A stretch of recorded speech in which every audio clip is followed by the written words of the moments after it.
සම්මා සම්බුදු සරණයි සදැහැති සුපින්වත් ඔබ සැමට සදහම් මසුන් කැමැත්තෙන් බෞද්ධ රූපවාහිනිය හා ඒකාත්මික වන සදැහැති ඔබ වෙනුවෙන් තවත් උතුම් වූ දායකත්ව සතරමානුශාසනාවක් මෙලෙසින් ආරම්භ කරන්නට මේ සූදානම. අද මේ උතුම් දේශනාව වෙනුවෙන් අප සිදු කළ ආරාධනාව මෙත්සිත පෙරදරිය පිළිගෙන අප සෑමදෙනා කෙරෙහි අනුකම්පාවෙන් ධම්සභා මණ්ඩපයේට වැඩමවා වැඩ සිටින ගෞරවනීය දේශකයන් වහන්සේ පූජනීය කෝරළයාගම සරණතිස්ස ගෞරවනීය ස්වාමින් වහන්සේ අපි හැමදෙනාම සාදුනාතනන්වා පිළිගනිමු. සාදු සාදු සාදු. අද දේශනාව වෙනුවෙන් පින්බර දායකත්වය ලබාගෙන කටයුතු කරන්නේ වතුපිටිවල මූලික රෝහලේ සේවයේ නියුතු හෙද නිලධාරිණී රම්‍යානි විජේසේකර මහත්මිය, ඒ වගේම හෙද නිලධාරිණී ලලිතා කුමාරි මහත්මියත්, ඒ වගේම හෙද නිලධාරිණී ඉන්ද්‍රාණි රණසිංහ මහත්මිය යන සදැහැති පින්වතියන් විසින් සමන්ත චක්කවාලේසු අත්‍රා ගච්ඡන්තු දේවතා සද්ධම්මං මුනි රාජස් සුනන්තු සග්ග මොක්ඛදං ධම්මස්සවන කාලෝ අයං බදන්තා ධම්මස්සවන කාලෝ අයං බදන්තා ධම්මස්සවන කාලෝ අයං බදන්තා. සාදු සාදු සාදු.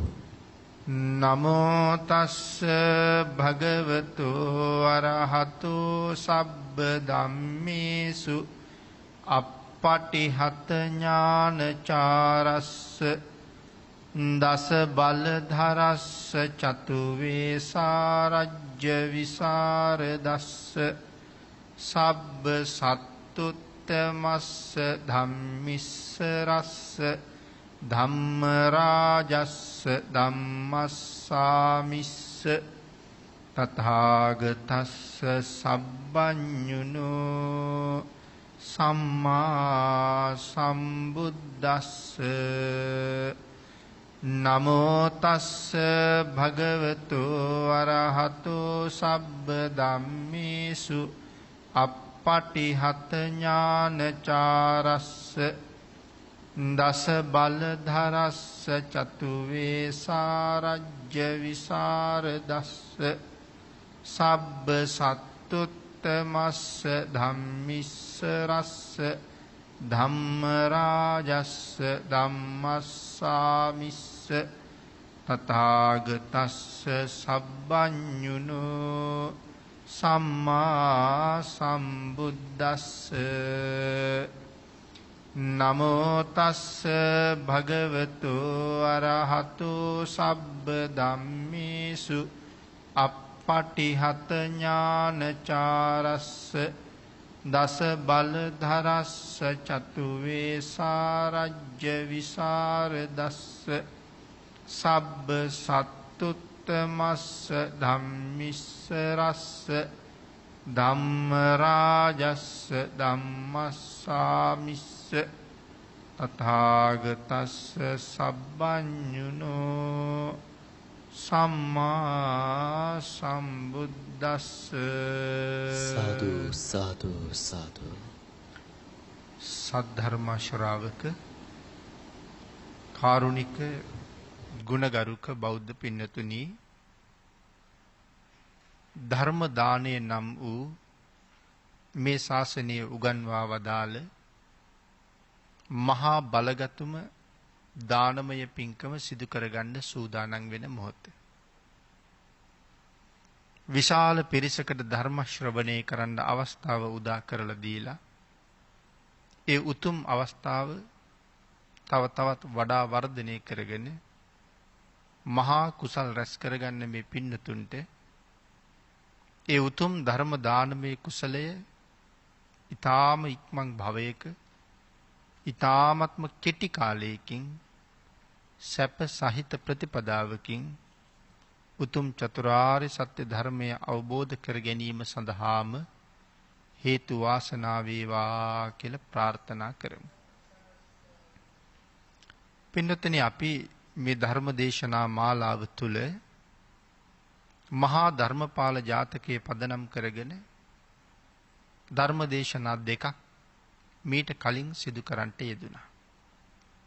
අද මේ ජාතක කතාව මුල් කරගෙන කරන ධර්ම දේශනාවේ තුන්වෙනි ධර්ම දේශනාවයි මේ සිදු කරන්න සූදානම් වෙන්නේ. මහා ධර්මපාල ජාතකයේ පිළිබඳව මේ අයට හොඳ අවබෝධයක් තියෙනවා. ධර්මපාල පවුලේ කවුරුවත් අකාලේ නොමැරෙන්නේ ඇයි කියන කාරණාව තමයි සාකච්ඡා කරලා තියෙන්නේ. දිසාපාමුක් ආචාර්යවරයා ධර්මපාල පවුලේ ධර්මපාල පුතා ගුරු ගෙදරදී හදිසියේ මරණයටපත් වුණා කියලා ධර්මපාලතුමාට ඇවිල්ලා බොරුවක් කීවා. ධර්මපාල බ්‍රාහ්මණතුමා ඒක නොපිළිගත්තාම මේ පවුලේ කවුරුවත් තරුණ කාලේ නොමැරෙන්නේ ඇයි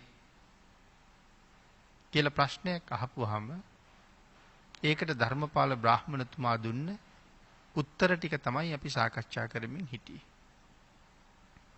අපි එතන නතර කරපු තැන ඉඳලා අද ධර්ම දේශනාව ඉදිරියට සිදු කරමු.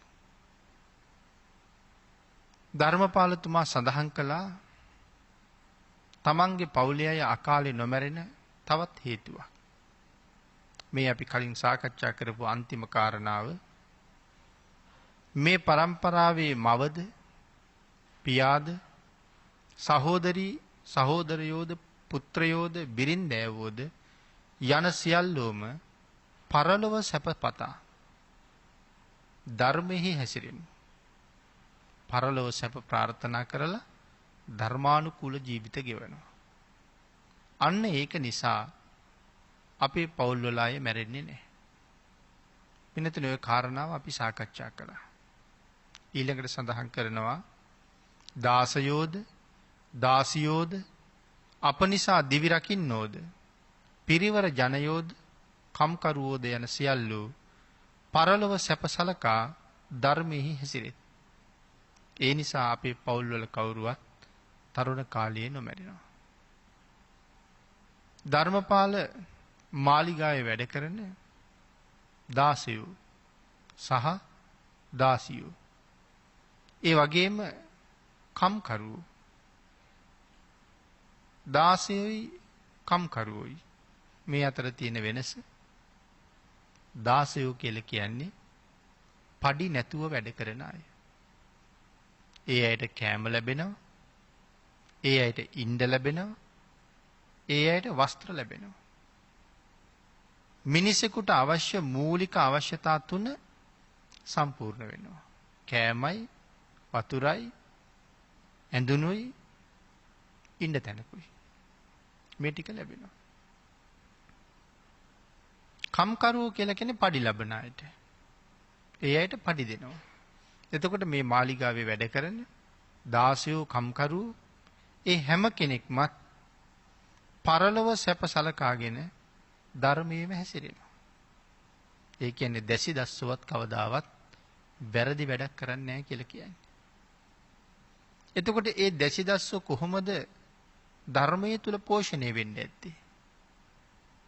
ඒගොල්ලෝ ඇසුරු කරන්නේ කාවද? ඒගොල්ලෝ ඇසුරු කරන්නේ සත්පුරුෂයෝ. සත්පුරුෂයන් ඇසුරු කරන්න ලැබෙන නිසා අසත්පුරුෂයන්ටත් සමහර වෙලාවට යහපතක් උදා වෙනවා. දැන් මේ මාලිගාව ඇසුරු කරන නිසා දැසි දස්සොත් බොහොම ධාර්මික ජීවිත ගෙවනවා. ඊළඟට පින්නතුනි සඳහන් කරනවා 10 වෙනි කරුණ මේ විදිහට නිමා කරලා දස කුසලපත ධර්මෙහි හැසිරෙමු. අපි දස කුසල් සම්පූර්ණ කරනවා. දස අකුසලයෙන් වළකිනවා. මොනවටද පින්නතුනි එතකොට දස අකුසල් කියලා කියන්නේ? දස අකුසල් කියලා අපි කියන්නේ කයෙන් කරන වැරදි 3යි, වචනයෙන් කරන වැරදි 4යි, හිතින් කරන වැරදි 3යි.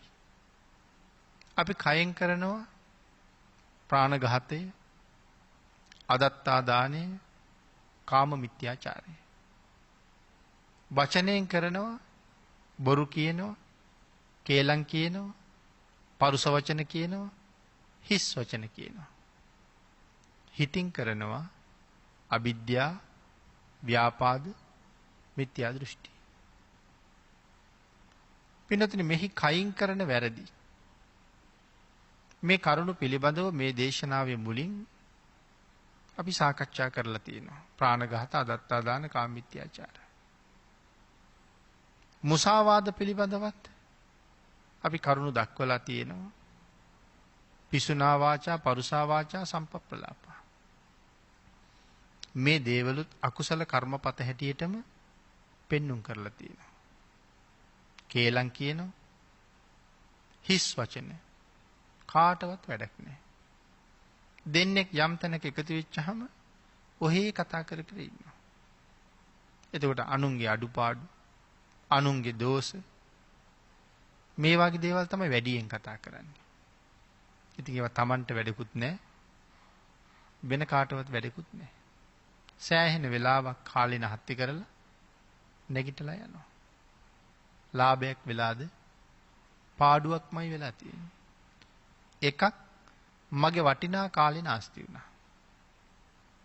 වටිනා කාලේ කියලා කියහම අපිට පින්නතනි කාලේ ඒ තරම් ලොකු වටිනාකමක් තේරෙන්නේ නැහැ. නමුත් කල්පනා කරලා බලන්නකෝ මරණ ආසන්න වෙච්චහම මට තව ජීවත් වෙන්න තියෙන විනාඩි 2යි කියලා. කවුරු හරි කිව්වොත් තව ජීවත් වෙන්න විනාඩි 10ක් දෙන්නම් කියලා. අපි සතුටු නැද්ද ඒකට?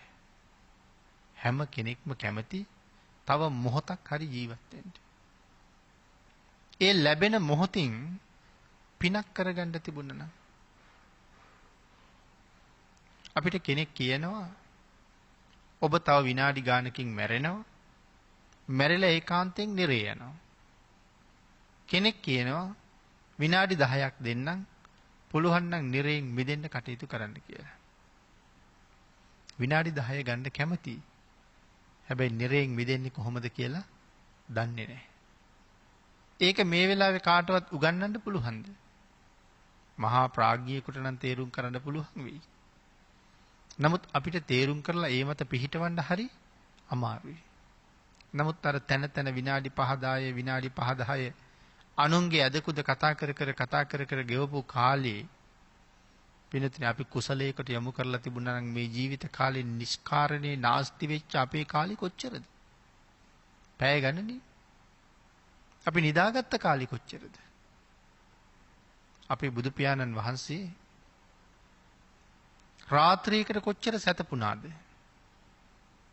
මේ කාරණාව නම් ඕන තරම් අපේ අය අහලා ඇති. සංසාරයෙන්ම ඈතර වෙලා නිවන මුදුන්පත් කරවගෙන ලෝක සත්වයාට අනුකම්පාව පිණිස වැඩ ඉන්නවා. කොහොම විවේක ගන්න තිබුණේ නැද්ද? මහරහතන් වහන්සේලාට කොයි තරම් විවේකී සුවයෙන් වැඩ ඉන්න තිබුණේ නැද්ද? ඒ වුණාට එහෙම විවේකයෙන් සැතපීලාම හිටියද? සරියුත් මහරහතන් වහන්සේ එහෙම සැතපුණ බවක් ධර්මයේ සඳහන් කරන්නේ නැති තරම්. අවදීන්ම ඉඳලා බුදුරජාණන් වහන්සේ හැමදාම සැතපීලා නැහැ. සැතපුණ ඇතැම් දවසක සැතපුණා කියලා කියන්නේ පැයයි විනාඩි 20ක් විතර කාලයක්. එතකොට පැය 24කට සැතපෙන්න පාවිච්චි කරලා තියෙන්නේ පැයයි විනාඩි 20ක් විතර කාලයක්. හැමදාම ওই කාලේ සැතපුණා නෙමෙයි. එහෙමත් දවසක තමයි සැතපීලා තියෙන්නේ. අනිත් දවස්වල අවදියෙන් හිටියානම් Tamanට ලාභයක් වෙනුවෙන්ද නෑ අපි වෙනුවෙන්මයි. එතකොට අපේ නිවන ගැන අපිට වඩා බුදුරජාණන් වහන්සේ මහන්සි වෙන බව අපිට පේනවා. භාග්‍යතුන් වහන්සේ අපි වෙනුවෙන් ඒ තරම් නිදිවර්ජිතව වැඩ ඉන්නකොට අපි අපෙන් අහන්න ඕනේ ප්‍රශ්නේ මොකක්ද කියලා මම නිතරම මතක් කරන්නේ. තාම මේ නිවන් මගට එළඹිලත් නැතුව මොන හේතුවක් නිසා පැය 8ක් 10ක් දවසකට අපි නිදා ගන්නවද කියලා. කොච්චර පාඩුද ඒ කාලේ. එහෙමත් නිදාගෙන අර විදිහටත් නිස්කාරණේ කාලේ නාස්ති කරලා ඔය නිදාගත්ත වැඩිපුර කාලේ නාස්ති කරපු කාලේ ඔක්කොම එකතු කරලා මගේ ජීවිත කාලෙන් ගලපලා බලන්න. වැඩක් ඇති විදිහට ජීවත් වෙලා තියෙන අවුරුදු කීයද කියලා. අන්න එදාට තමයි දුක හිතෙන්න පටන් ගන්නේ. කෙනෙකුගේ මුදල් නිස්කාරණේ නාස්ති වෙනවා. අපි කියමු කෙනෙක් දුම් බොන්න පුරුදු වෙලා. දැන් මේ කාලේ නම් ওই සිගරට් එකක් වාගේ රුපියල් 65ක විතර ගන්න. කෙනෙක් අවුරුදු 10ක් විතර 65 ගානේ මේ දුම් වැටිය පාවිච්චි කරලා දවසකට පාවිච්චි කරපු ගාන අවුරුද්දක එකතු කරලා බලහම අවුරුදු 10කට අරන් බලහම යා කොච්චර මුදලක් නාස්ති කරලාද. ආන් එදාට නම් තේරෙනවා අපරාධයේ මුදල් ටික ඉතුරු කරගත්තා නම් කොච්චර හොඳද කියලා. අන්න ඒ වාගේ තමයි නිෂ්කාරණයේ ගෙවිච්ච ජීවිතේ නිකරුණේ ගත වෙච්ච කාලෙන් ප්‍රයෝජන ගත්තා නම් කොච්චර හොඳද කියලා හිතෙන කාලයක් එනවා. හැබැයි එදාට ඒක සිතවිල්ලක් මිසක් අපිට ඒ වෙනුවෙන් කරන්න කිසිම දෙයක් නැහැ. එහෙනම් සම්ප්‍රලාප කාටවත් වැඩක් නැති දේවල් කිය අකුසල් රැස් කර කර නිකම්ම ඉඳලත් නෙවෙයිනේ අකුසල් රැස් කර කරනේ. ගෙවිච්ච කාලේ. පරුස වචන මොනවද මේ පරුසා වාචා වේරමණී? මෙතන හරි ගැඹුරු කාරණා ගොඩක් කියනවා. පරුස වචනයක් කියන්නේ කේන්ති යන්න ඕනේ. ද්වේෂය කියලා කියන්නේ හරි භයානක අකුසලයක්. බැරි වෙලාවත් කෙනෙක් ද්වේෂයෙන් ඉන්න වෙලාවක මැරුණොත් එහෙම කොහොම ඉපදිනව කියලාද කියන්නේ? නිරේ. එක්ක යකෙක් වෙලා සතර පහේ තමයි උපදින්නේ. එක්ක මහ නිරේ නැත්තම් යකෙක් වෙලා ඉපදිනවා කියනවා. එහෙම නැත්තම් ওই නයි පොළොංගු විෂ සහිත සත්තු වෙලා ඉපදෙන්නේ මේ ද්වේෂ සහගතව මරුණාය කියලායි සඳහන් කරන්නේ. එහෙනම් ඉතින් ද්වේෂය අපිට හොඳටම පාඩුයි. ද්වේෂ කරන එක. එතකොට මෙතන පරුස වචන කියලා කිව්වේ අපි සමාජයේ කතා කරන වචන ටික විතරද පරුස කියලා කියන්නේ. දැන් පරුස වචන කියපු ගමන්ම අපේ හිත යන වචන ටිකක් තියෙනවා. ඒවා විතරක් නෙමෙයි පරුස කියලා කියන්නේ. වචනයක් ප්‍රකාශ කරනකොට අපේ සිතුවිල්ලේ ප්‍රමාණය කොහොමද? ඒ සිතුවිලි වලට අනුව කියන වචන පරුෂද නැද්ද කියන එක තීරණය වෙනවා. ඔඹ කියන එක, තෝ කියන එක, මෙහාට වර කියලා කියන එක. මේ වචන ඔක්කොම පරුසයි. ඒ කාටවත් තෝ කියලා කියන්න බෑනේ ද්වේෂයක් නැතුව. ආදරයටත් කියන්න පුළුවන්. සමහර වෙලාවට දෙමව්පියෝ දරුවන්ට වැඩිහිටියෝ දරුවන්ට තෝ කියන වචනේ පාවිච්චි කරනවා. හැබැයි ඒක පුතේ කියනවා වාගේ සෙනෙහස පිරිච්ච වචනයක්. හිතේ මෛත්‍රී කරුණාව පෙරදරි වෙලා තෝ කියන වචනය පරුස වෙන්නේ නැහැ. හැබැයි ද්වේෂ සහගතව තමයි වැඩිපුර අපි අතින් තෝ කියවෙන්නේ. ඔඹ කියවෙන්නේ. ආන්ගේ හැම ද්වේෂය මුල් වෙච්ච හැම මොහොතක්ම පරුසයි. ඒක ද්වේෂය නිසා වචනේ තියෙන ග්‍රාම්‍ය බව නිසා අකුසල් රැස් වෙන්න තියෙන ඉඩ කඩ වැඩි කියන එක මේ සඳහන් කරන්නේ. එහෙනම් වචනේ මුසාවාද, පරුස වචන, පිසුන වචන, සම්පප්‍රලාප. කේලම් කියලා අනුන්ගේ ජීවිත අවුල් කරලා, කඩලා බිඳලා විනාශ කරනවා. මේකේ ප්‍රතිඵලයක් හරි ලස්සනට පැහැදිලි කරනවා ඉසිදාසි. ඉසිදාසි ගැන මං හිතන්නේ අහලා තියෙනවා. රහත් තෙරණින් වහන්සේ නම. අන්තිම ජීවිතේ ඊටාම ලස්සන රූපයක්. තරුණ වයසට ආවම තාත්තා බොහෝම ධනවත් පවුලකට ඇය විවාහ කරලා දෙනවා. ඊටාම ධනවත් පවුලකට. ඇය ඒ ගෙදරට විවාහ වෙලා ගිහිල්ලා ඒ තමන්ගේ ස්වාමියාගේ අම්මටයි තාත්තටයි පුදුම ආදරෙන් සැලකනවා. කෑම උයලා දෙනවා. ඒ දෙන්නගේ පාද දෝවණය කරනවා. ඒගොල්ලෝ ගාවට යනකොට වැඳගෙන යන්නේ. නැන්දම්ම මාමණ්ඩි ගාවට යන්නේ වැඳගෙන. තමන්ගෙන් වෙන්න ඕනේ හැම දෙයක්ම කරලා දෙනවා. ස්වාමියාගේ සහෝදර සහෝදරියෝ එනකොට ඉඳගෙන ඉන්න තැනින් නැගිටිනවා. දැන් අද මෙහෙම දේවල් අපි දකින්නේ නැහනේ. මේක අපේ ගෙදර කියලා ස්වාමියාගේ අම්මා තාත්තාවවත් නැගිටින ස්වභාවයක් නැහැ. නමුත් සහෝදර සහෝදරියෝ එනකොටත් ස්වාමියාගේ යාළු මිත්‍රයෝ එනකොටත් නැගිටලා අසුන පිළිගන්වලා සතුටු කරවලා කෑම බීම දීලා ස්වාමියාගේ ගෞරවය රැකෙන්න කරන්න පුළුවන් උපරිම දේ කරනවා. ස්වාමියාට සලකපු හැටි වෙනම විස්තර කරනවා. එකම පුතෙක් ඉන්න අම්මා කෙනෙකුට පුතෙකුට එකම පුතෙක් ඉන්න අම්මා කෙනෙක් තමන්ගේ පුතාට කොහොමද සලකන්නේ? ඇයි කියනවා මම්මගේ ස්වාමියාට සැලකුවේ එහෙමයි කියලා. උයාගෙන ගිහිල්ලා සමහර වෙලාවට කවනවා. පනාව අරන් ගිහිල්ලා කොණ්ඩේ පීරනවා. ස්වාමියා එක කතා කරනකොටත් අපි සමහරට ගරු කටයුතු ස්වාමින් වහන්සේ නමක් ළඟ කතා කරනවා වගේ දෝත එකතු කරගෙන තමයි කතා කරන්නේ. ඒ තරම් ස්වාමී භක්තිය. එහෙම කරලත් මාසයක් හමාරක් යනකොට ස්වාමියා කියනවා මැය ගෙදරින් පිටුවහල් කරන්න කියලා. අම්මා තාත්තා අහනවා පුතේ ඇයි එහෙම කියන්නේ? මේ ඉසිදාසි මොන තරම් ගුණවත්ද? ඔබට කොයිතරම් ආදරේද අපිට කොයිතරම් ආදරේද? ඒ හින්දා ඇයට එහෙම කියන්න එපා. ස්වාමියා කියනවා එහෙනම් ඕගොල්ලන්ට හොඳ නම් තියාගන්න. හැබැයි මම ගෙදරින් යනවා. මව්පියන්ට පුතා වටින නිසා ඉසිදාසිට යන්න කියනවා. ඊට පස්සේ ගෙදර යනවා. දැන් විවාහේ ඇරිලා ගෙදර ආපු මේ දුව තියාගෙන තාත්තා කොයිතරම් කනස්සල්ලකටපත් වෙනවද? අරතරම්ම ධනෙ නැති තවත් සිටු පවුලකට ඇයි විවාහ කරලා දෙනවා. එතනත් බොහොම කෙටි කාලයයි ඉන්න වෙන්නේ. අර විදිහටම සලකලා එතනිනුත් යන්න කියනවා. අන්තිමට මේ තාත්තා පාරේ යන යාචකයෙකුට දුව දෙනවා. යාචකයා ගෙන්නලා එයාගේ වැරහැලි ඇඳුම් ගලවලා හිඟමනේ ගියපු වාජන ටික පැත්තක අරන් තියලා අලුත් ඇඳුම් අන්දලා වටිනා ආභරණ පලන්දලා මේ ගෙදර බෑන කරගන්නවා. මේ සිටු පවුලක මේ තැනට එන්න මොන තරම් ලාභයක්ද ඔහුට? ටික දවසයි ජීවත් වෙන්නේ. ජීවත් වෙලා මාමණ්ඩිට කියනවා මට මේ ගෙදරින් යන්න ඕනේ.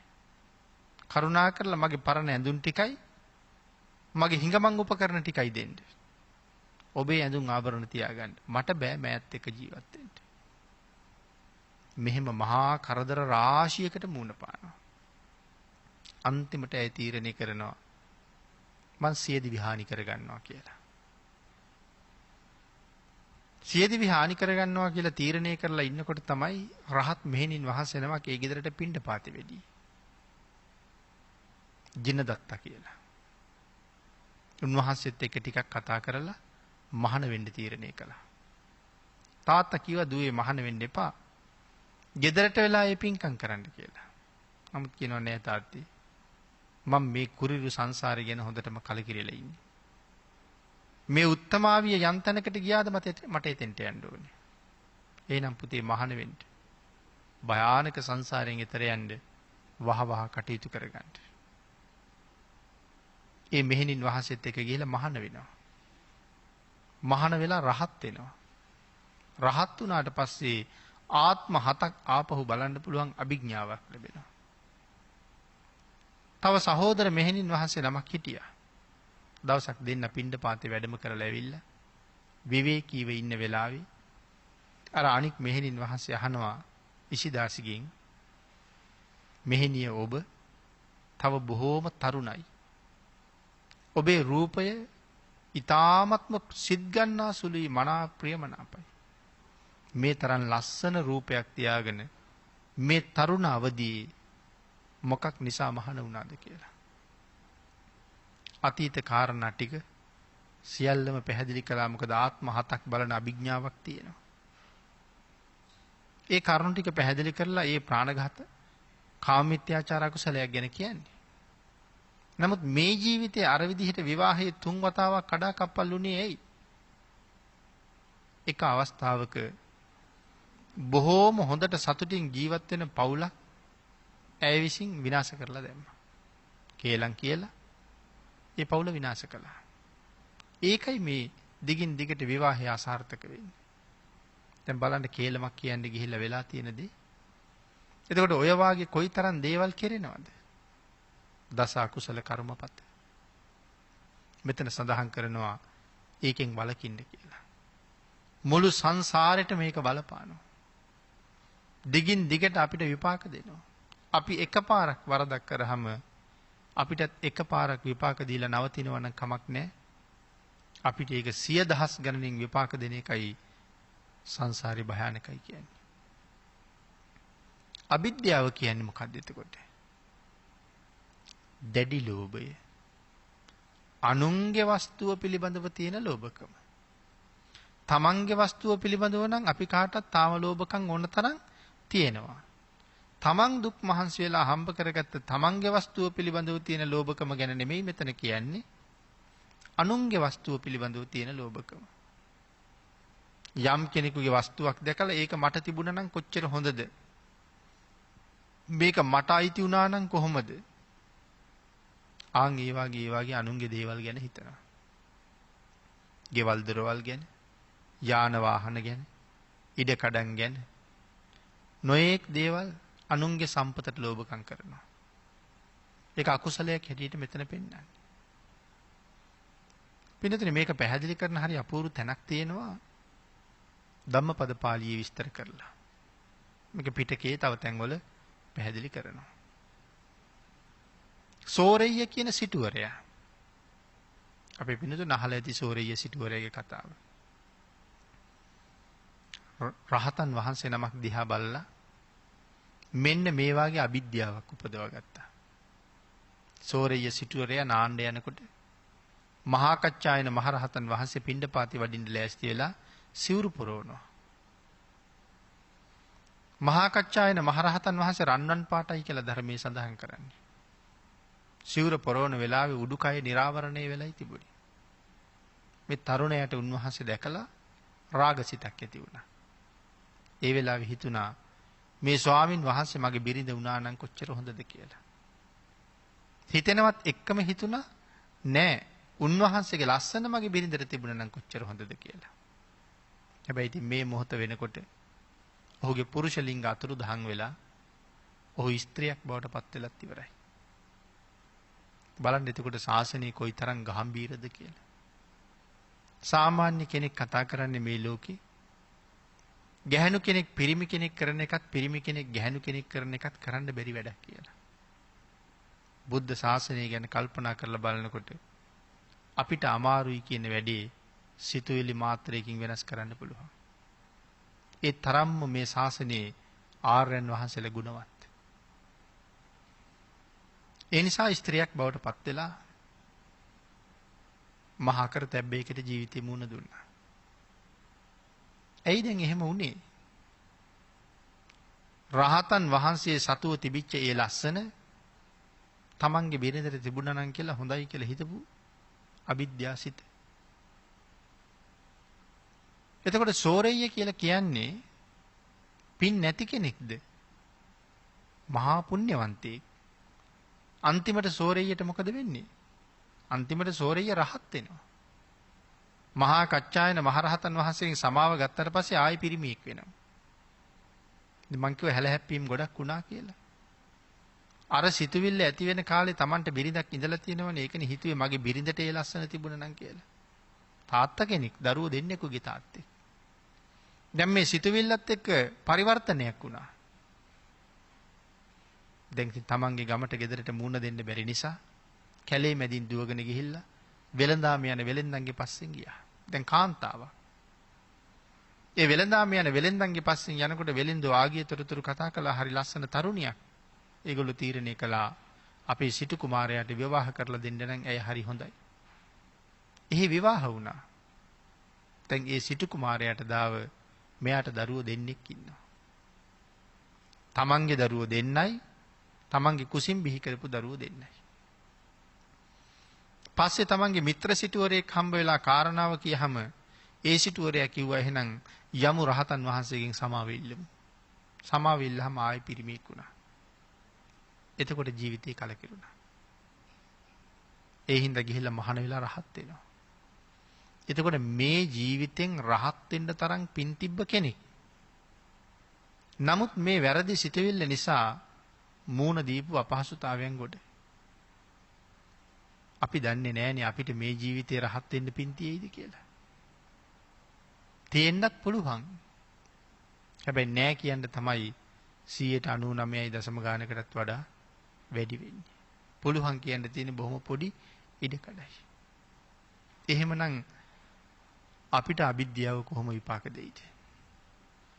දැන් මේ සෝරෙය්යට හිතුණා වගේ දේවලුත් අපිට නොහිතෙනවද?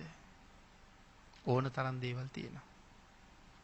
අපි එක්කම හිටපු තරුණේ විවාහ වෙලා.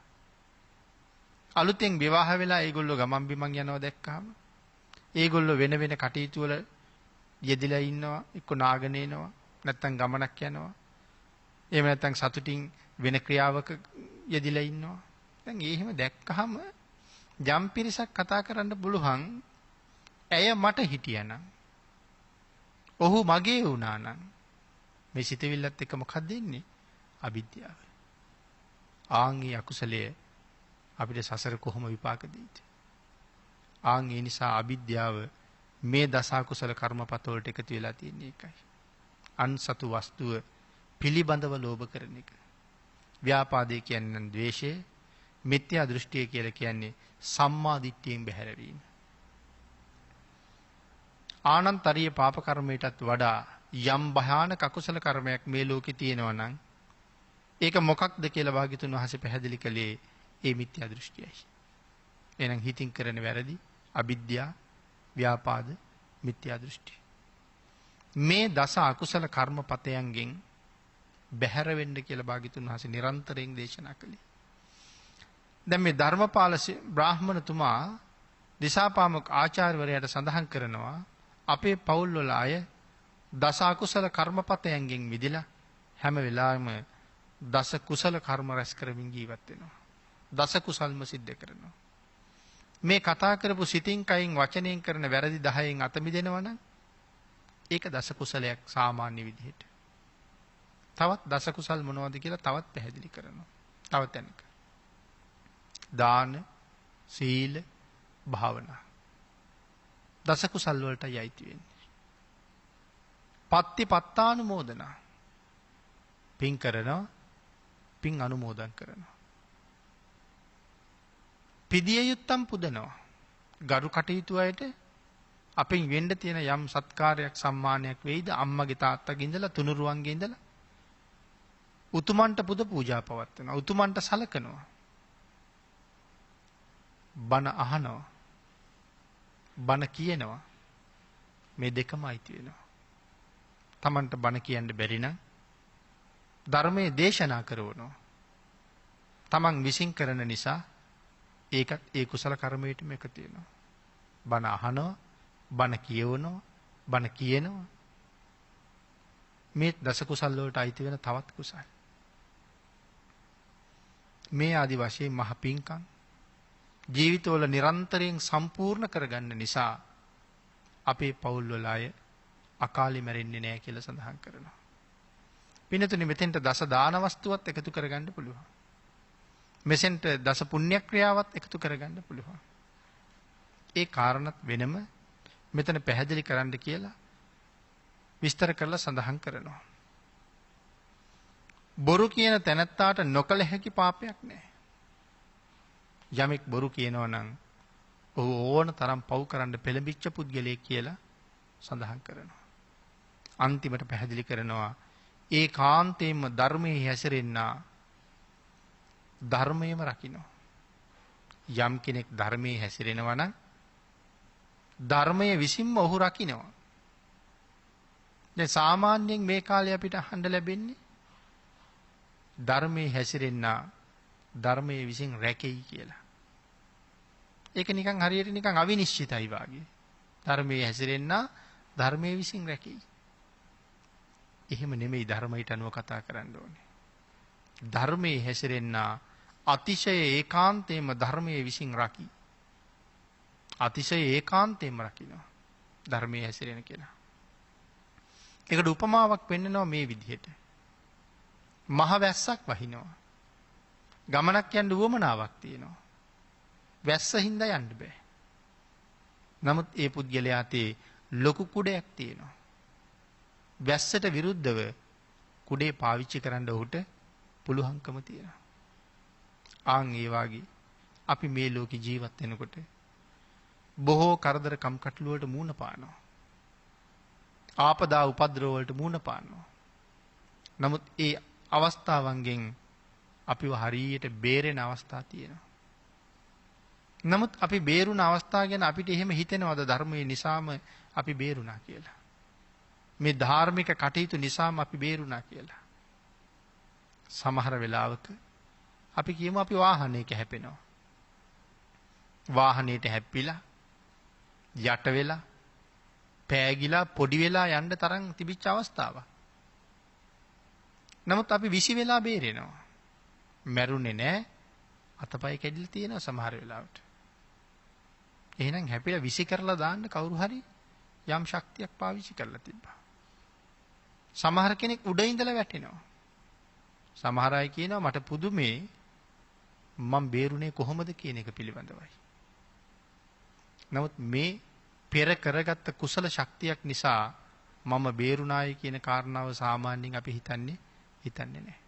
එහෙනම් ඔබේ මගේ ජීවිතවලට ඔහොම අවස්ථා ඕන තරම් එළඹිලා තියෙනවා.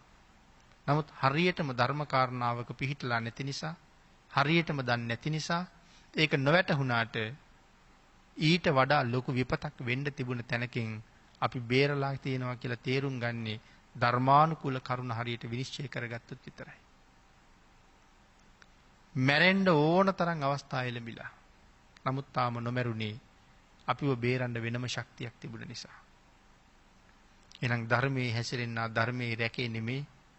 ධර්මයේ හැසිරෙන්න අතිශය ඒකාන්තයෙන්ම ධර්මයෙන් රකි. මෙතන ධර්මපාල බ්‍රාහ්මණතුමා සඳහන් කරනවා අපි ධර්මය රකින්නවා. පින්නතුනි මේ වචනේත් හරි ගැඹුරුයි. අපි ධර්මය රකින්නවා. අපි ධර්මයේ රකින්නවා කියලා කියහම අපි ඒකාන්තයෙන් බුදුරජාණන් වහන්සේට කීකරුයි. ඒකයි අපි ධර්මයේ රකින්නවා කියලා කියන්නේ. විශ්වයේ තියෙනවා යම් නීතියක් විශ්වයට අයත් කිසි වස්තුවක් විනාශ කරන්න එපා කියලා. විශේෂයෙන් අපි ප්‍රාණඝාතය ගැන කිව්වොත් මමත් මේ විශ්වයට අයිති, මදුරුවත් මේ විශ්වයට අයිති, එළුවත් හරකත් මේ විශ්වයට අයිති. එතකොට අපි විසින් මේ ස්වභාව ධර්මයේ භුක්ති විඳින්න ජීවත් වෙන්න ඉපදිච්ච ඒ තව කෙනෙක් මරලා දානවා කියලා කියන්නේ ස්වභාව ධර්මයට අයිති කෙනෙක් අපි ඉතින් විනාශ කරලා. ස්වභාව ධර්මයට අයිති අය තව කෙනෙක් විනාශ කරලා දාහම එයාට මේ ලෝකේ දරුණු දඬුවම් වලට මුහුණ පාන්න වෙනවා. මේ ලෝකෙත් වෙනවා ditta ධම්ම වේදිනිය වශයෙන් යම් ප්‍රමාණයක් පළ දීලා මැරුණට පස්සේ ඒක දිගින් දිගට ආත්ම 100 ගණන් කෝටි ගණන් වල පළ දෙනවා. එතකොට දැන් මෙහෙම ශික්ෂාපදයක් මේ ස්වභාව ධර්මයාගාව තියෙනවා කියලා අපි කවදාවත් දැනගෙන හිටියද? කවුද මේක අපිට කියලා දුන්නේ? බුදුරජාණන් වහන්සේ. මේ පන්සිල් පද පහට කියන්නේ මොනවා කියලාද? මෙවට කියන්නේ පින්නතනේ ලෝකවද්‍ය ශික්ෂාපද කියලා. ඒ ලෝකවද්‍යයි කියලා කියන්නේ බුදු කෙනෙක් පහළ වුණත් නැතත් ප්‍රාණඝාත කළොත් ඒකේ විපාකයක් තියෙනවා. නැතු භාග්‍යතුන් වහන්සේ මේ ශික්ෂාපද පනවලා නෙමෙයිනේ. භාග්‍යතුන් වහන්සේ පනවපු ශික්ෂාපද කොටසකුත් තියෙනවා. ඒවට මොනවද කියන්නේ? ඒවට කියන්නේ ප්‍රඥප්ති වද්‍යයි කියලා. අටසිල් ගැන කතා කරනකොට පන්සිල් වලින් පස්සේ තව ශික්ෂාපද 3ක් තියෙනවා. ඒ 3 ප්‍රඥප්ති වද්‍යයි. භාග්‍යතුන් වහන්සේ පනවලා තියෙනවා නිවන් දකින්න කැමති කෙනෙකුට නිවන ඉක්මන් කරගන්න කැමති කෙනෙකුට පන්සිල් වලට අමතරව මේ තුනත් රැකගන්න එක වටිනවා. නමුත් ඒ තුන ආරක්ෂා කළේ නෑ කියලා නිවනට බාධාවක් කියලා නෑ. ඒ තුනත් ආරක්ෂා කරන්න පුළුවන් නම් නිවන බොහොම ඉක්මන්. ඒක භාග්‍යතුන් වහන්සේ පනවලා තියෙනවා. විකාල භෝජනයෙන් වළකින්න. ලාභ ගොඩක් ලැබෙනවා. තණ්හාව අයින් වෙනවා, නිවනට ඉක්මන් වෙනවා. අනික විකාලයේ ආහාර ප්‍රතික්ෂේප කරන්න මොනවද ලැබෙන ලාභ? ඊළඟට උපදින භවවල ඊටාම ප්‍රණීත ආහාර තමයි හම්බ වෙන්නේ. අදත් අපිට ප්‍රණීත ආහාර හම්බ වෙලා තියෙනවා. ඒත් පෙර කරපු මේ වාගේ පරිත්‍යාග. නමුත් කෙනෙකුට විකල් භෝජනෙන් වැළකෙන්න පුළුවන් නම් ප්‍රණීත ආහාර තමයි හම්බ වෙන්නේ. තව ලාභ තියෙනවා. මම මේක කරුණක් සිහිපත් කළේ. නටන ගායන වයන මේ වාගේ කාරණා වලින් ඈත් වෙන්න කිව්වා. කොහොමත් සසර දික් කරන දේවල් නේ. නැටුමක් බලන්න ගියත්, ගැයුමක් බලන්න ගියත්, වැයුමක් බලන්න ගියත් වර්ධනය වෙන්නේ රාගයයි, ද්වේෂයයි, මෝහයයි. ඒ තුල එකතු වෙන්නේ අකුසල. එහෙනම් නිවනට ලං වෙනව නෙමෙයි, නිවනින් ඈත් වෙනවා. ඒවා භාග්‍යතුන් වහන්සේ වෙනම පෙන්නලා තියෙන්නේ. හැබැයි මේ ලෝකවත් ශික්ෂාපද ටික හරි භයානකයි. කවදා උල්ලංඝනය කළත්, කවුරු උල්ලංඝනය කළත් ඒ විපාකයට ගොදුරු වෙන්නම වෙනවා. එහෙමනම් අපි ධර්මයට ආදරේ නම්, අපි ධර්මය රකින්නවා නම් මේ ශික්ෂාපදේ අපි උල්ලංඝනය කරන්නේ. හොරකම, වැරදිකාම සේවනය, මුසාව, සුරාව අපි ධර්මය රකින්නවා නම් මේ දේවල් උල්ලංඝනය කරන්නේ. මෙතන සඳහන් කරන්නේ අපි විසින් ධර්මය රකින්නවා. අපි විසින් ධර්මය රකින්න නිසා ධර්මයේ විසින් අපිව රකින්නවා. අපෙන් යමක් වෙන නිසා අපිටත් ලොකු ප්‍රයෝජනයක් තියෙනවා. මේ කාරණා ටිකත් පැහැදිලි කර ධර්මපාලතුමා දිසාපාමොක් ආචාර්යවරයාට කියනවා මෙන්න මේ හේතුව නිසා අපේ පවුල් වල කවුරුවත් අකාලේ මැරෙන්නේ නැහැ. එතකොට අද ඔය කාරණාව අපි අනුගමනය කරන්න ගියොත් මේ අභිමානවත් තැනට අපිට යන්න බැරිද? මිනිස්සු ඊටාම ලාභාලාවදී, තරුණාවදී, මැදියම් වී මේ අවස්ථා තුනේමත් මැරෙනවා. මහලු වියේත් මැරෙනවා. ධර්මපාල පරපුරයයි මැරෙන්නේ මහලු වියේ විතරමයි. එහෙනම් ওই தત્ත්වේ අදත් සමාජෙ පින්නතින හොඳටම ගොඩනගන්න පුළුවන්. හැබැයි මනාව ධර්මයට කීකරු වෙන්න ඕනේ. අපි ප්‍රාණඝාතයෙන් වැළකීලා අපේ දරුවෝ ටික වළක්වන්න වෙනවා. දරුවොත් යම් හේතුවකින් වළක්වා ගන්න පුළුවන් වුණොත් සෑහෙන ජයග්‍රහණයක්. අපෙන් ඉගෙනගෙන දරුවෝ වැළකිච්චාම ඒ දරුවෝ අනිවාර්යෙන් තමන්ගේ දරුවෝ ප්‍රාණඝාතයෙන් වළක්වනවා. ආන් එහෙම પરම්පරා කීපයක් හැදුනහම ඒ પરම්පරාවල ඉස්සරහට උපදින අය අකාලේ මැරෙන්නේ නැතුව යනවා. මේ ධර්මපාල පරපුර හැදෙන්නේ ඒ විදිහට. මේ අබුද්ධෝත්පාද කාලයක ධර්මයට මේ තරම් කීකරු අය හිටියට මේ බුද්ධෝත්පාද කාලයක එහෙම අය නොඉන්න එක අපි ජීවත් වෙන මේ ලෝකෙටත් ලොකු පාඩුවක්. සමාජයටත් ලොකු පාඩුවක්. කීප දෙනෙක් සිල් උල්ලංඝනය කරනකොට ඒක රටටම සමාජයටම බලපානවා. තනියම Tamanට විතරක් බලපානව නෙමෙයි. සමාජයටම බලපානවා. මේ කරුණු පැහැදිලි කරලා ධර්මපාලතුමා කරුණු ටික දක්වහම දිසාපාමොක් ආචාර්යවරයාට තමන් ගැන ලැජ්ජාවක් හිතෙනවා. ඒ තමන් ගැන ලැජ්ජා හිතෙන්නේ. මහ බොරු ගොඩක් කීවනේ ඇවිල්ලා. පුතා මැරිලා කීවා. තහවුරු කරන්න එළුවෙකුගේ ඇටකොටු අරන් ආවා. දිසාපාමොක් ආචාර්යතුමාට ධර්මපාල බ්‍රාහ්මණතුමා පස්සෙත් කියනවා. මගේ පුතා මැරිලා වෙන්න බෑ. මගේ පුතා බොහොම සුවසේම ඇති.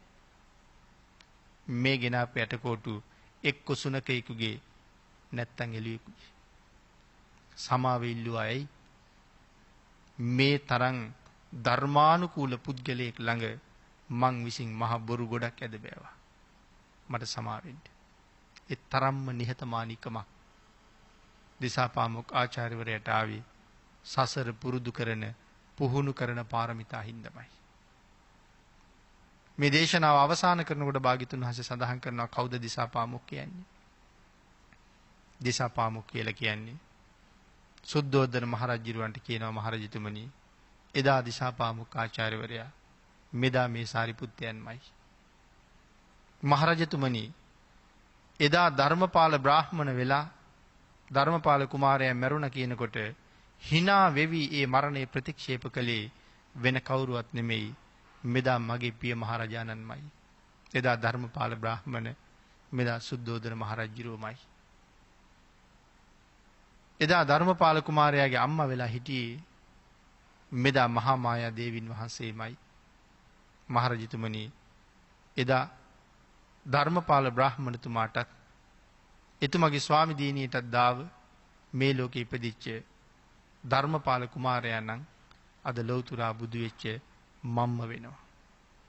පිය රජතුමනි එදා ධර්මපාල කුමාරයා මැරුණා කියලා බාරගත්තේ නැති ඔබතුමා මෙදා දුෂ්කර ක්‍රියා කරන වෙලාවේ සිහිසුන්ව ඇද වැටිච්ච මම මැරිලා කියලා දෙවියෝ ඇවිල්ලා කියනකොට කිසිසේත් පිළිගන්නේ නැති බව සත්‍යයි. මේ ජාතක කතාව පටන් ගන්න පින්නතුනේ එතනින්. මොකද දෙවියෝ ඇවිල්ලා රජුරවන්ට කිව්වා සිද්ධාර්ථ කුමාරයා ආම් මැරිලා කියලා. පිළිගත්තේ නෑනේ. ඔක පස්සේ භාග්‍යතුන් වහන්සේට කියනකොටයි බුදුරජාණන් වහන්සේ අහන්නේ පිළිගත්තද රජතුමනි? නෑ මම පිළිගත්තේ නෑ. මං ඒගොල්ලන්ට කීවේ ගිහිගේ අතහැරපු සිද්ධාර්ථ කුමාරයා ලෞතුරා බුදු බව ලබලා මිසක් පිරිනවම් පානවා මිසක් මැරෙන්නේ නැහැ කියලා. ওই කතාවෙන්නේ කියන්නේ අද සුද්ධෝදන මහරජුරු ඒක පිළිගන්නේ නැති බව සත්‍යයි. ධර්මපාල අවදීවත් මම මැරුණා කියනකොට ඔබ පිළිගත්තේ නැහැ කියලා. එහෙනම් මේ බෝසත් පරපුර අපූර්වට පාරමිතා පූර්ණේ කරලා තියෙන බව නැවත මනාව පැහැදිලි කරනවා. මොකද බුදු වෙන පුතෙකුට උපත දෙන්න සුද්ධෝදන මහරජුරු මහා කල්ප ලක්ෂයක් පෙරම් පිරුවා. ධර්මපාල බ්‍රාහ්මණ වෙන්නේ එහෙම පූර්ණේ කරගෙන එන කාලේ. මහා මායා දේවින් වහන්සේත් මහා කල්ප ලක්ෂයක් පෙරම් පිරුවා බුදු වෙන පුතෙක් උපද්දවන්න. එන පිනොදෙන අපිටත් අද අපූර්ව ප්‍රාර්ථනා පාරමිතා ගොනු කරලා මේ ලැබිච්ච ශ්‍රේෂ්ඨ සම්මා සම්බුද්ධ ශාසනයෙන් අතිවාසනාවන්ත ඔබේ මනුස්ස ජීවිතේට කරන්න පුළුවන් උතුම්ම සාධාරණේ සම්පූර්ණ කරන්න තියෙන හොඳම අවස්ථාව තමයි ලැබිලා තියෙන්නේ. යම් මොහොතක මේ ජීවිතේ ගිලිහුණොත් අය අවුරුදු ආත්ම කෝටි කීයක් මේ මනුස්ස ජීවිතේ නොලැබෙයිද? ලැබුණත් මිත්‍යා දෘෂ්ටිකව උපදීද? මෙදා ජීවිතේ හැම පින්කමක් කරම සම්මා දිට්ඨිකව ප්‍රාර්ථනා කරන්න ඕනේ. මෙතෙන් පටන් නිවන් දක්නා ජාති දක්වා සම්මා දිට්ඨික වන්නේම්වා. සම්මා දිට්ඨිකවම උපදින්න මට වාසනාව ලැබෙන්න ඕනේ. එහෙම නැත්නම් මනුස්ස ජීවිත ලැබුණත් මිස දිටු වෙන්න පුළුවන්. එදාට පව් මිස පිං රැස් වෙන්නේ නැහැ. ඒක ගෙවල එන්න අය බුද්ධාන්තර ගානක් යනවා. ඒකයි මං කියවේ ආත්ම කෝටි ගානක් සැලසුම් කරන්න පුළුවන් අවස්ථාවක් මේ ලැබිලා තියෙන්නේ. අපි බොහෝ දේවල් වලට සැලසුම් හදනවා. සමහරලාට ඉගෙනගෙන සැලසුම් ශිල්පිනියන් බවටත් පත් වෙනවා.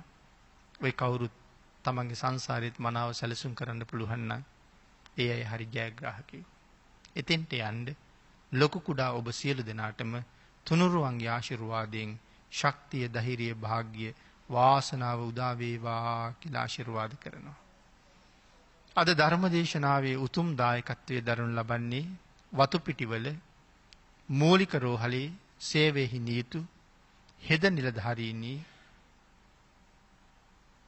රාම්‍යානි විජේසේකර මහත්මිය, හෙද නිලධාරීනි ලලිතා කුමාරි මහත්මිය, හෙද නිලධාරීනි ඉන්ද්‍රානි රණසිංහ මහත්මිය උතුම් අරමුණ හැටියට සිහිපත් කරනවා.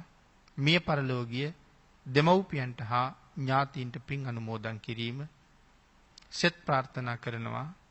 දූ දරුවන්ට රත්නත්‍රි ආශිර්වාදේ ප්‍රාර්ථනා කිරීම, ඥාතීන්ට සෙත් ප්‍රාර්ථනා කිරීම, ආධාර උපකාර කළ සියලු දෙනාට හා සහභාගී වූ සියලු දෙනාට සෙත් පැතීම, බෞද්ධ නාලිකාවේ සේවය කරන කාර්ය මණ්ඩලයේ සියලු දෙනාට ආශිර්වාද කිරීම, අපවත් වී වදාළ පූජ්‍ය දරණාගම කුසල ධම්ම නායක මාහිමිපාණන් වහන්සේට හා රට ජාතිය වෙනුවෙන් ජීවිත පරිත්‍යාග කරපු සියලු රණවිරුවන්ට පින් අනුමෝදන් කිරීම, සියලු දෙනාටම ඉක්මන් භවයකදී චතුරාර්ය සත්‍ය ධර්මය අවබෝධ කර ගැනීම පිණිස මේ පින හේතු වාසනා වේවායි ප්‍රාර්ථනා කිරීම ධර්ම දේශනාව කළ දේශකයන්න් වහන්සේටත් රත්නත්‍රේ ආශිර්වාදයෙන් නිදුක් නිරෝගී භාවයේ චිරජීවනයේ ප්‍රාර්ථනා කිරීම මේ පින්නතුන්ගේ උතුම් අරමුණු අතර සිහිපත් කරනවා. සත්පුරුෂ පින්නතුන් විසින් පින් අනුමෝදන් කළ සියලු දෙනාටම පින් අනුමෝදන් වේවා. ආශිර්වාද කළ සියලු දෙනාට රත්නත්‍රේ ආශිර්වාදයෙන් නිදුක් නිරෝගී භාවයේ චිරජීවනයේ උදා වේවා. අපි රැස් කරගත්ත සියලු පුණ්‍ය ධර්මයෙන් මේ දායක කාරකාදීන්ට අනුමෝදන් වේවා. ඔබ අපි සියලු දෙනාටම ඊ타ම ඉක්මන් භවයක සැප සහිත ප්‍රතිපදාවකින් චතුරාර්ය සත්‍ය ධර්මය අවබෝධ වේවා කියලා ප්‍රාර්ථනා කරමු. ආකාසට්ඨා ච බුම්මට්ඨා දේවා නාග මහිද්దికා පුඤ්ඤන්තං අනුමෝදිත්වා චිරං රක්칸තු ලෝක සාසනං දේවෝ වස්සතු කාලේන සස්ය සම්පatti හෝතු ච පීතෝ භවතු ලෝකෝ ච රාජා භවතු ධම්මිකෝ